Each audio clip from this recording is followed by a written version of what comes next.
Պարոն Մեխակյան, քարոզարշավի 9-րդ օրն է արդեն, ինչպես եք գնահատում, ինչպես են ձեզ դիմավորում, ձեր սպասումները ինչքանով են արդարացվում։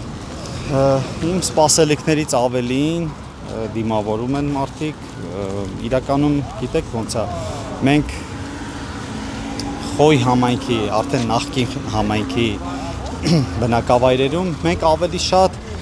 քննարկում ենք բնակիչների հետ մեր կատարած աշխատանքը, իրենցից փորձում ենք գնահատական լսել նախորդ 4 տարիներին մեր կառավարման ժամանակահատվածում իրենց բնակավայրում արված մեր կողմից աշխատանքը, լսել քննադատություններ եւ լսել առաջարկներ, թե ինչ ակնկալիքներ ունեն մեզանից եւ մեզ մոտ ստացվում է, գիտեք, նախորդ տարիներին մենք բազմաթիվ անգամներ ենք եղել բոլոր բնակավայրերում, ուղղակի այցելել ենք բնակիչների հետ շփվելու, ուղղակի եւ ամենակարևորը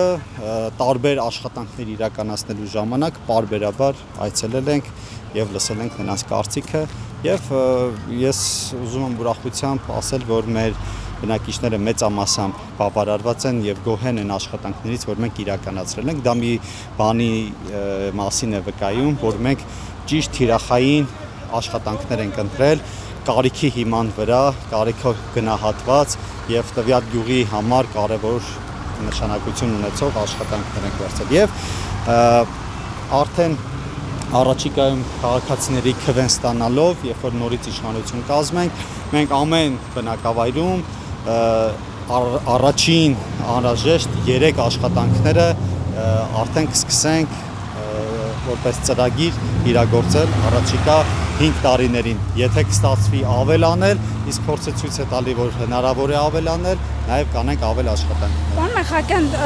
դուք օրինակ ծրագրերից եք խոսում քարոզարշավի ընթացքում, մարդկանց եք մոտենում, իրենց խնդիրներն են ներկայացնում, ձեր նույնիսկ արած ամենալավ գործը, ձեր ընդդիմադիր մրցակիցները շատ վատ լույսի ներքո են իրականացնում, կուսակցությանն են նաև թիրախավորում, հետաքրքիր ինչպես կարձագանքեք այս ամենին եւ արդյոք ձեր կարծիքով նմանատիպ քարոզչությունը կարող է աշխատող լինել։ Դե բնական է, որ իրենք պետք է թիրախավորեն մեզ, մեր աշխատանքը, դե լավ է, որ լավ պրծնենք, որ աշխատանքն են թիրախավորում, լավ է, բայց ցավոք սրտի կան մարդիկ, ովքեր հատել են անթույլատրելին, անցել են անձնական վիրավորանքի դաշտ եւ իհարկե դրան անհամաչափ պատասխան է լինելու, նույնիսկ համաչափել չէ, անհամաչափ, իրենց ամբողջ աշխատանքը, իրենց ամբողջ նպատակը որպեսզի մեզ շեղել մեր ուղուց, այն է մեր հաջողության ուղուց, որովհետև մեր հաջողությունը դա մեր բնակչի հաջողությունն է։ Նաև ինչ-որ կոչեր են անում միմյանց, հավաքվեն բոլորով, ընդհանուր խաղի կանոններ սահմանեն, ընդդիմադիրները ձեր դեմ պայքարում, սա ինչ-որ մտահոգություն առաջացնում է, որ բոլորով օրինակ կարող են ընդհանուր խաղի կանոններով ձեր դեմ պայքարել։ Եթե անկեղծ ոչ, որովհետև մենք ավելի կարևոր աշխատանք ենք հիմա անում եւ նույնիսկ ժամանակ չունենք մանր-մունր հարցերով զբաղվել։ Չմոռանաք հավանել տեսանյութը եւ բաժանորդագրվել Civic AM-ի YouTube-յան էջին։